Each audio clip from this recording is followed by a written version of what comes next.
오늘 거룩한 주님의 날 이렇게 믿음으로 주님 앞에 나와 예배하고 하나님의 귀한 음성 듣는 여러분들에게 하나님의 크신 은혜와 축복이 임하길 간절히 축원합니다. 2026년 우리 교회 표 아시죠? 저 위에 기록되어 있습니다. 말씀의 부흥을 이루라. 우리 교회 2026년도 표입니다. 이 말씀을 어떻게 생각하며 믿음으로 승리해 나갈 수 있을까? 지난주에 말씀을 깨달으라 라고 하는 제목으로 말씀을 전했습니다. 오늘 말씀은 말씀으로 기도하라 라고 하는 제목입니다. 우리는 기도를 많이 합니다. 하나님을 믿고 예수 그리스도를 믿는 믿음의 사람들 치고 기도하지 않는 사람들이 없습니다. 그러면 그 기도의 제목은 어떤 기도의 제목들입니까? 대부분의 많은 성도들의 기도의 제목들이 우리의 삶의 문제를 통해서 나오게 됩니다. 가정의 문제, 직장의 문제, 사업의 문제, 건강의 문제, 그리고 물질의 문제, 자녀의 문제, 이루 헤아릴 수 없는 우리의 삶에서 나타나는 많은 문제들이 우리의 기도의 제목이 되고 우리는 그 기도의 제목을 붙들고 뜨겁게 기도합니다. 그리고 우리의 삶에서 그 기도로 인하여 하나님이 역사해 주신 놀라운 하나님의 역사를 체험하며 살아가게 되죠. 그런데 우리의 삶의 문제에 집착해서 그 삶의 문제가 기도의 제목이 되고 그 문제만 가지고 우리가 기도하게 되면 많은 여러 가지 문제들이 나타나게 됩니다. 그래서 어떤 분은 그렇게 기도하는 것을 가르쳐서 비상벨이라 이렇게 이야기를 했습니다. 문제만 나타나면 하나님을 비상벨로 생각한다라고 하는 것입니다. 형편이 좋을 때는 하나님을 찾지 않습니다. 그러나 우리의 삶의 문제가 너무나도 많이 힘들고 어려운 문제가 있을 때 마치 비상벨을 가서 누르는 것처럼 하나님을 찾고 하나님을 부른다라고 하는 거죠. 그래서 이런 기도의 모습을 비상벨 기도 이렇게 이야기까지 합니다. 그래서 그 사람의 기도는 오직 이 문제를 해결해 달라는 기도에만 머무는 그런 모습들이 있다는 것입니다. 때로는 하나님께서 우리에게 문제를 주실 수도 있습니다. 때로는 우리들에게 시험을 하실 수도 있습니다. 그렇지만 그 삶의 문제들이 우리를 곤경에 처하게 하고 어려움 가운데 처하게 하시는 것이 아니라 그 문제를 붙들고 기도하게 하시고 믿음의 사람으로 하나님의 역사를 이루게 하시고자 하시는 하나님의 뜻이 있는 거지요. 그런데 문제에 매몰되면 그런 하나님의 뜻을 바라보지 못합니다. 나를 향해서 하나님이 무엇을 원하시는지, 어떤 삶을 알기를 원하시는지, 살기를 원하시는지 전혀 깨닫지 못하게 되는 그런 모습들이 나타나게 됩니다. 하나님과의 영적인 교제, 문제에 매몰되면 그런 것 생각해 보지 못합니다. 하나님의 역사를 감당하기 위해서 우리가 기도해야 되는데 그렇게 기도함으로 인하여 하나님의 놀라운 능력의 역사를 얻고 그 사역을 감당해야 되는데 문제에 매몰되어 버리면 그 문제만 가지고 기도하는 그런 모습들이 있으면 전혀 그런 것을 기도할 수 있는 그런 모습들이 나타나지 않게 되죠. 우리가 문제가 있을 때만 기도하고 문제가 사라지면 기도하지 않게 될 때에 우리의 신앙은 성장하지 않게 됩니다. 우리의 신앙은 어린아이의 신앙의 범주에 머물러 있게 되는 그런 모습들이 있게 되죠. 그래서 사도 바울은 이렇게 얘기합니다. 고린도전서 3장 1절에서 형제들아 내가 신령한 자들을 대함과 같이 너희에게 말할 수 없어서 육신에 속한 자 곧 그리스도 안에서 어린 아이들을 대함과 같이 하노라. 이런 이야기를 합니다. 어린 아이들 문제만 생기면 그 문제만 가지고 하나님께 기도하고 하나님의 뜻, 하나님의 역사 그리고 어떻게 사역을 감당하며 하나님의 뜻을 이루어가야 되는지 전혀 생각하지 못하는 그런 모습들이 있게 되죠. 하나님의 말씀을 깨닫고자 하는 의지도 없게 되는 그 모습이 있죠. 누구의 모습과 같습니까? 어린아이의 모습과 같다라고 하는 거죠. 우리가 우리의 문제에 매몰돼서 그렇게 기도하게 되는 그 모습만 있게 되면 이런 어린아이의 모습과 같게 된다라고 하는 거죠. 그렇기 때문에 우리 믿음의 사람들은 기도하는 모습을 바꿔야 합니다. 문제가 없어도 기도할 줄 알아야 되고, 문제가 없어도 기도하며 하나님의 영적인 놀라운 은혜의 역사를 깨달아 알 수 있고, 하나님이 나를 향한 그 뜻이 무엇인지 분명히 깨달아 그 사역을 감당하기를 열망하며 기도할 수 있는 믿음의 사람들이 되어야 됩니다. 그렇다면 어떻게 해야 그런 기도를 행하며 하나님의 뜻을 이루어갈 수 있을까? 그렇게 할 수 있으려면 말씀과 더불어 기도하는 모습이 우리의 모습 가운데 나타나야 됩니다. 말씀과 더불어 기도하게 될 때에 우리의 기도는 우리의 감정과 상황과 생각, 그 모습 따라서 기도하지 아니하고 하나님께서 원하시는 기도, 하나님께서 나를 통해서 이루어 가시기를 원하시는 기도, 나는 어떻게 하나님의 영광을 돌리며 살아갈 수 있을까 믿음으로 결단하며 행하는 그런 기도를 행할 수 있게 됩니다. 느헤미야서 지난주의 말씀 가운데도 그 말씀을 가지고 이야기를 나눴죠. 이스라엘 백성들이 에스라에게 하나님의 말씀을 읽어줄 것을 요청하게 되죠. 에스라는 그들의 요청을 받고 하나님의 율법책을 펴게 됩니다. 그때에 이스라엘 백성들은 모두 일어나 하나님을 경외하는 그 믿음을 가지고 이제 그 말씀을 듣게 되죠. 에스라가 영광스러운 하나님을 송축하게 되자 모든 백성들은 손을 들고 아멘 아멘 응답하고 몸을 굽혀 그들의 얼굴을 땅에 대고 하나님을 경배하게 되는 그 모습이 나타나게 됩니다. 긴 시간 동안 학사 에스라는 성경을 읽고 이스라엘 백성들은 그 말씀을 듣게 됩니다.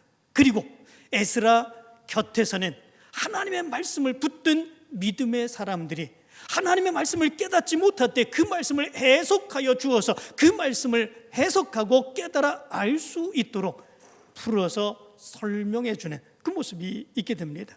그때에 성령께서 그들 가운데 역사하시고 거기에 모는 많은 이스라엘 백성들을 감동케 하는 놀라운 역사가 일어나게 되죠. 그때에 하나님의 놀라운 역사가 일어나게 됩니다. 완악한 이스라엘 백성들, 우상 숭배를 하며 겸하여 하나님도 섬겼던 이스라엘 백성들, 그들이 하나님의 말씀을 듣고 깨닫게 되는 놀라운 역사가 일어나게 되고, 그리고 그 말씀을 통해서 울부짖으며 회개하는 놀라운 역사가 일어나게 되죠.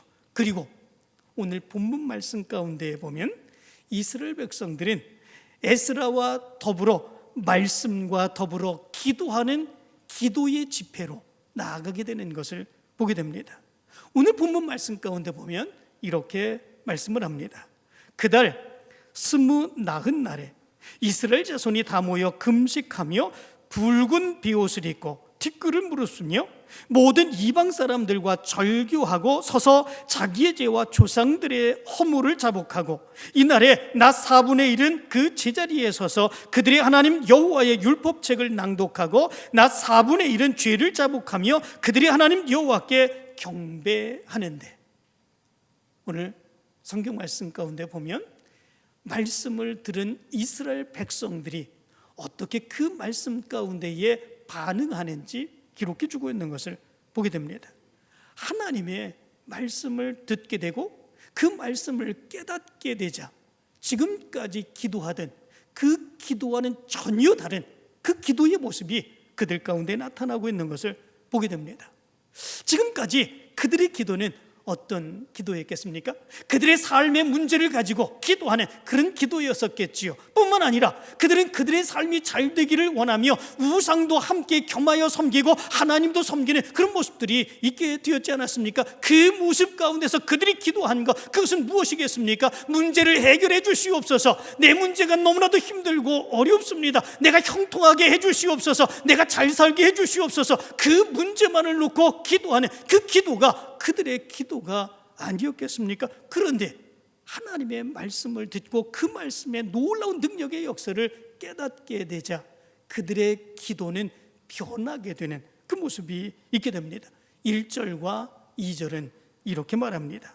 이스라엘 자손이 다 모여 금식하며 굵은 베옷을 입고 티끌을 무릅쓰며 모든 이방 사람들과 절규하고 이렇게 말씀해 주고 있습니다. 말씀을 통해서 그들의 문제를 바라보게 되는 그 모습이 나타나게 됩니다. 지금까지 하나님의 말씀대로 살고 있지 않았던 그들의 모습을 바르게 깨닫게 됩니다. 그리고 그 모습 가운데서 그들은 금식하며 베옷을 입고 티끌을 뒤집어 쓰고 회개하는 그 모습이 나타납니다. 그리고 하나님의 말씀대로 살지 않았던 그들의 삶을 바꾸게 되는 그 모습이 있게 되죠. 그들은 지금까지 안식일에도 그들의 삶의 문제를 이유로 이방 사람들과 장사하며 살아가는 그런 모습들이 있었습니다. 먹고 살기 위해서 어쩔 수 없지 그렇게 생각을 했던 것이지요. 그런데 하나님의 말씀을 깨닫게 되자 그것은 먹고 살기 위함이 아니라 지금까지 그들을 인도해 주시고 지켜주시고 역사해 주셨던 하나님을 믿고 의지하고 맡기지 못했던 그들의 믿음의 문제인 것을 깨닫게 되는 그런 모습들이 있게 되죠. 그것을 깨닫는 순간 그들은 이방 사람들과 거래를 했던 그 모습을 절규하고 끊어버리게 되는 이 모습이 나타나게 됩니다. 그리고 자기의 죄와 조상들의 허물을 자복합니다. 여기에 자복하고라고 하는 말은 야다라고 하는 말입니다. 이 야다라고 하는 말은 여러 가지 의미를 가지고 있습니다. 알다, 체험하다 라고 하는 의미도 있습니다. 그런데 여기에서 말하고 있는 이 야다라고 하는 말은 시인하다 그리고 고백하다 라고 하는 의미를 가지고 있습니다. 자기 마음 안에서 자기 혼자 알도록 시인하고 고백하는 그런 차원의 모습이 아니라 공식적으로 여러 사람들 앞에서 시인하고 선언하는 그런 의미를 가지고 있습니다. 이거는 쉬운 일이 아닙니다. 누구나 자기의 죄를 감추려고 하지 드러내려고 하지 않기 때문에 그렇습니다. 그런데 그 말씀을 들은 이스라엘 백성들은 하나님의 말씀을 통해서 자기의 모든 죄를 깨닫게 되고 그 모든 죄가 하나님 앞에서 그대로 다 드러났음을 깨닫게 됩니다. 그리고 그 모습 안에서 어느 누구에도 자기의 지은 모든 죄를 감출 수 없다고 하는 사실을 분명하게 깨닫게 됩니다. 그리고 이 모든 자기의 죄를 공개적으로 다른 사람들 앞에서 시인하게 되는 그 모습이 나타나죠. 무엇 때문에 그렇게 행한 것이겠습니까? 이제는 그 죄를 숨길 수 없습니다. 아니, 숨기지 않겠습니다. 지금까지 지어왔던 나만 알고 있는 그 모든 죄까지도 이제는 짓지 아니하겠습니다. 하나님 앞에서 결단코 그 죄를 짓지 않으며 살아가겠습니다. 공개적으로 결단하며 시인하게 되는 이 모습이 나타나게 된 것을 보게 됩니다. 그리고 그들의 조상들의 허물을 자복합니다. 조상들의 허물을 자복한다고 하는 것, 이거 쉬운 일이 아니지 않습니까? 우리 민족에 대해서, 우리 조상에 대해서 우리는 때로 자부심을 가지고 있습니다. 긍지를 가지고 있습니다. 그들이 애쓰고 수고하고 지금까지 열심히 노력했기에 지금의 우리가 있다고 생각하기 때문에 그렇습니다. 그렇기에 우리는 그분들을 칭송합니다. 그들에게 안 좋은 모습들이 있다고 할지라도 우리는 그 모든 것을 감추고 좋은 일들만 이야기하는 그런 모습들이 있습니다. 그런데 오늘 말씀 가운데 보면 이스라엘 백성들이 하나님의 말씀을 듣고 그 말씀 속에서 이스라엘 백성들의 조상들이 어떻게 했는지를 분명하게 깨달았습니다. 그들은 좋은 모습만 있는 것이 아니었습니다.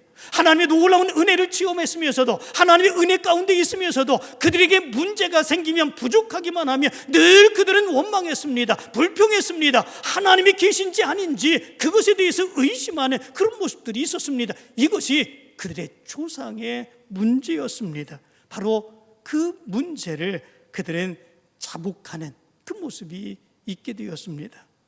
왜 그렇게 했겠습니까?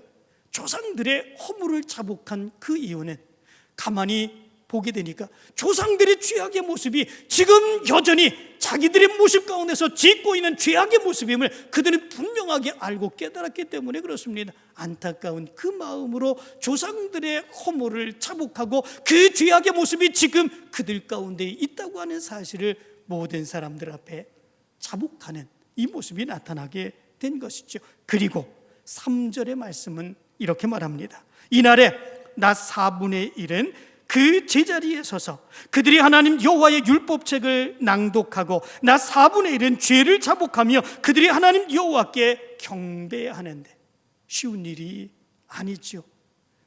아침 6시부터 9시까지 그들은 서서 하나님의 말씀을 듣습니다. 끊임없이 에스라는 그들에게 말씀을 선포하지요. 그리고 3시간의 말씀을 들은 이후에 말씀을 듣고 깨달은 바로 그런 모습을 가지고 뜨겁게 하나님 앞에 회개하며 기도하는 그런 모습들이 있게 됩니다. 하나님의 말씀에 근거해서 지금 하나님의 뜻이 무엇인지, 하나님께서 우리에게 무엇을 원하시는지, 지금 우리가 왜 이렇게 살아가야 되는지 그들의 모습을 회개하는 그 기도의 모습이 말씀을 듣고 깨닫고 3시간 동안 이어지게 되는 이 모습이 나타나게 됩니다. 대단한 그런 모습이지요. 그럼에도 불구하고 끊이지 아니하는 그 기도의 모습이 나타나게 됩니다.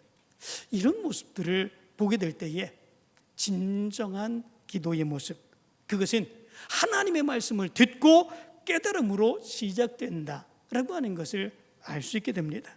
말씀의 들음과 그 말씀에 대한 진정한 깨달음이 없이는 하나님이 원하시는 진정한 신앙의 모습을 행하기 어려움을 우리는 알 수 있게 됩니다.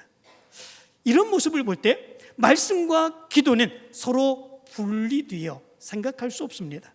말씀을 듣고 깨닫지 못하면 우리의 기도는 문제만 매달리게 됩니다. 그리고 말씀을 깨닫고 기도하는 모습이 없으면 하나님의 뜻은 생각하지 못하고 우리의 요구하는 문제만 나열하는 그런 기도가 되어버립니다. 그렇게 되면 우리는 우리를 통해 이루시기를 원하시는 하나님의 뜻을 이루어 갈 수 없게 되는 것입니다. 말씀으로 기도한다고 하는 것, 이것이 이만큼 중요합니다. 성경 말씀 가운데 보면 다니엘이라고 하는 그런 사람도 있습니다. 이 다니엘도 하나님 앞에 기도할 때에 그의 기도의 모습이 하나님의 말씀을 붙들고 뜨겁게 기도하는 그 기도의 모습이었습니다. 서울에 보면 오륜교회라고 하는 그 교회가 있습니다.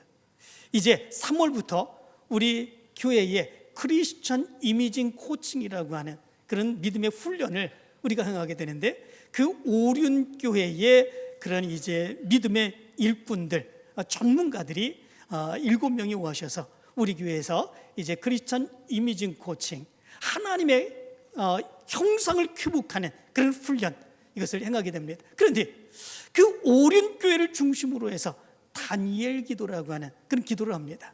이 오륜교회만 행하는 것이 아니라 그 기도를 행하기를 원하는 각처의 전국에 있는 그런 교회들이 영상으로 연결해서 기도하는 그런 기도의 프로그램입니다. 금요일마다 그들은 그렇게 기도하고 있습니다. 다니엘 기도, 그 기도의 중심이 어디에 있습니까?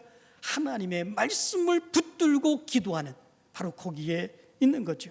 다니엘서 9장 2절부터 4절의 말씀 가운데 보면 이렇게 말합니다. 곧 그 통치 원년에 나 다니엘이 책을 통해 여호와께서 말씀으로 선지자 예레미야에게 알려주신 그 연수를 깨달았나니 곧 예루살렘의 황폐함이 70년 만에 그치리라 하신 것이니라. 내가 금식하며 베옷을 입고 죄를 덮어쓰고 주 하나님께 기도하며 간구하기를 결심하고 내 하나님 여호와께 기도하며 자복하여 이르기를, 크시고 두려워할 주 하나님, 주를 사랑하고 주의 계명을 지키는 자를 위하여 언약을 지키시고 그에게 인자를 베푸시는 주여. 이 다니엘은 기도합니다.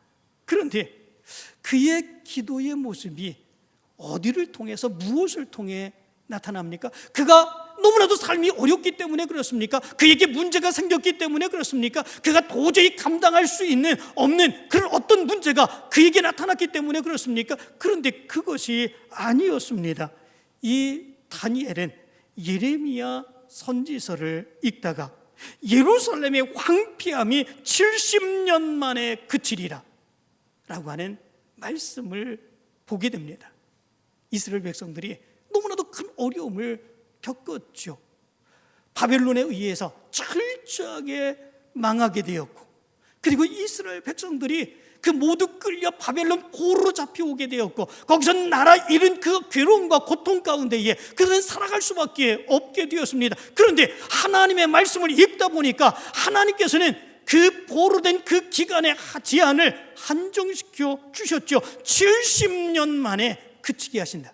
하나님이 이스라엘 백성들이 바벨론에서 고통을 받고 있지만 하나님께서 회복시켜 주셔서 그 나라로 돌아가게 해주실 것이다. 하나님께서는 예레미야 선지자를 통해서 분명하게 말씀해 주셨죠. 다니엘은 그 말씀을 읽었습니다.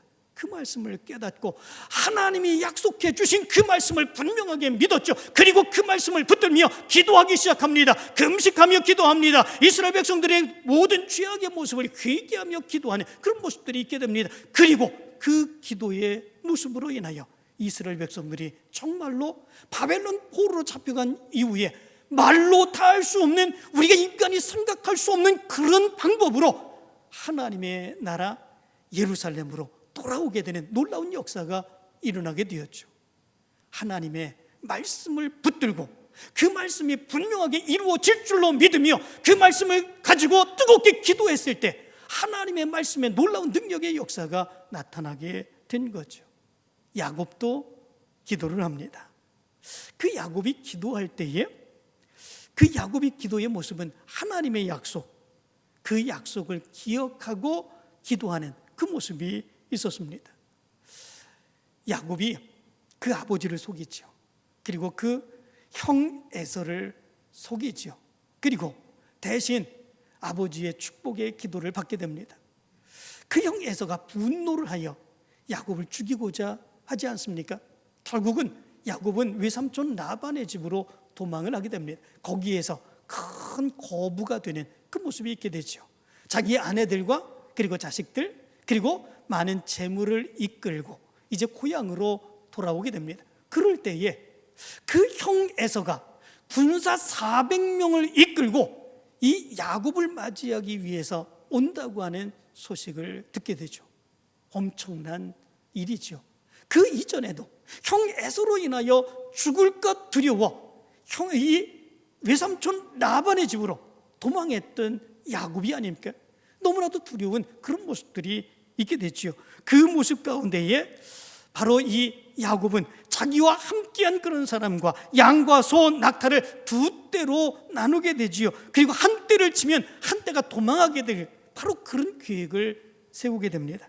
그런데 그가 하나님 앞에 기도할 때에 그 기도의 제목은 어디에서 어떤 확신을 가지고 기도하는 그런 모습들이 있었겠습니까? 우리가 생각할 때는 이런 생각을 해보지요. 당장 죽을 것 같습니다. 당장 문제가 생길 것 같습니다. 군사 400명이 당장 쳐들어오게 되면 자기의 모든, 자기뿐만 아니라 가족들까지도 그리고 자기의 모든 짐승들까지도 완전히 진멸될 수밖에 없는 그런 모습들이 있게 될 것 같습니다. 그런데 그런 상황 가운데 이 야곱은 이런 모습들을 기억하며 기도합니다. 창세기 32장 9절은 이렇게 말합니다. 내 조부 아브라함의 하나님, 내 아버지 이삭의 하나님 여호와여, 주께서 전에 내게 명하시기를 네 고향 네 족속에게로 돌아가라, 내가 네게 은혜를 베풀리라 하셨나이다.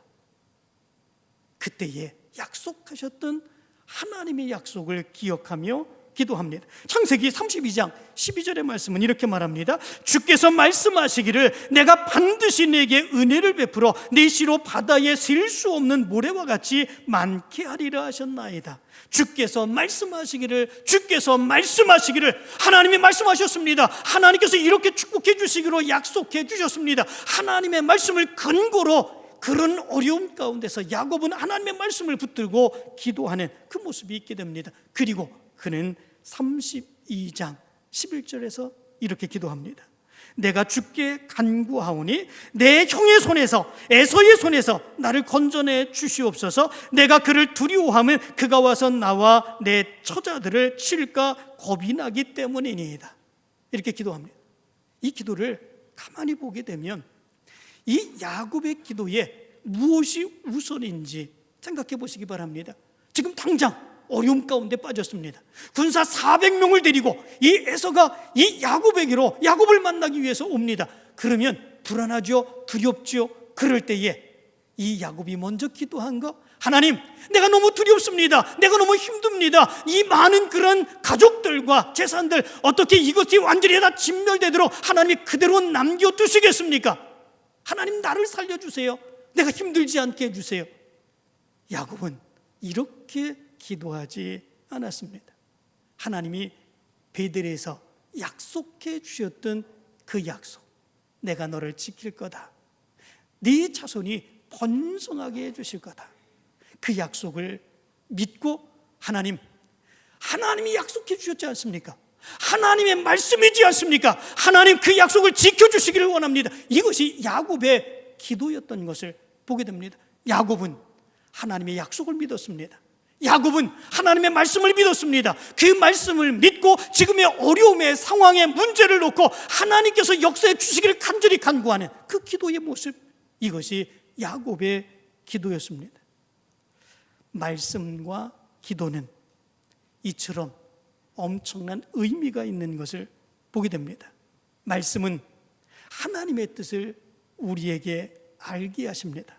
기도는 그 하나님의 말씀을 깨달은 우리 믿음의 사람들의 당연하게 나오는 반응의 모습입니다.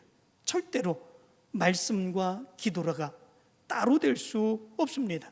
그렇게 되면 내 마음대로 내 생각대로 기도가 되고 그냥 울부짖는 기도로 끝나버리게 되는 그 모습이 나타나게 됩니다.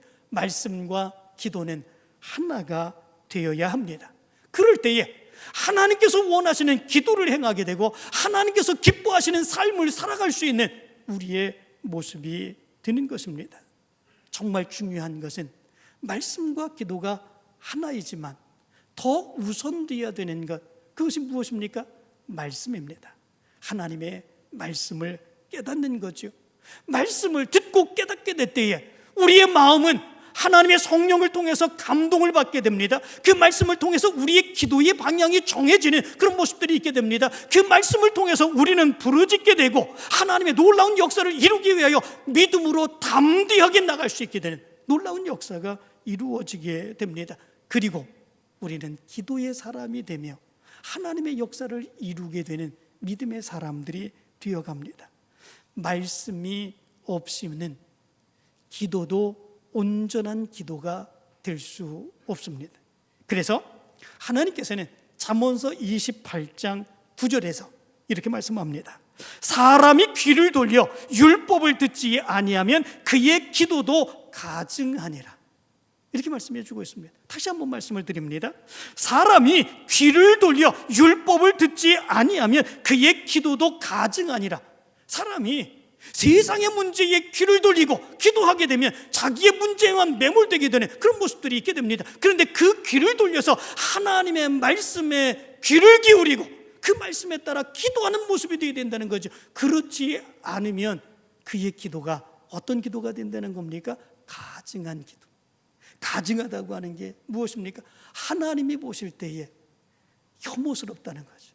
내가 생각할 때는 그 기도의 모습은 절박합니다. 그 기도의 모습을 반드시 이루어주기를 간절히 원합니다. 그런데 그것이 자기만을 생각하는 그런 기도의 모습이죠. 하나님이 보실 때는 그 모습이 가증스러운 혐오스러운 그런 기도의 모습이 될 수밖에 없다라고 하는 거죠.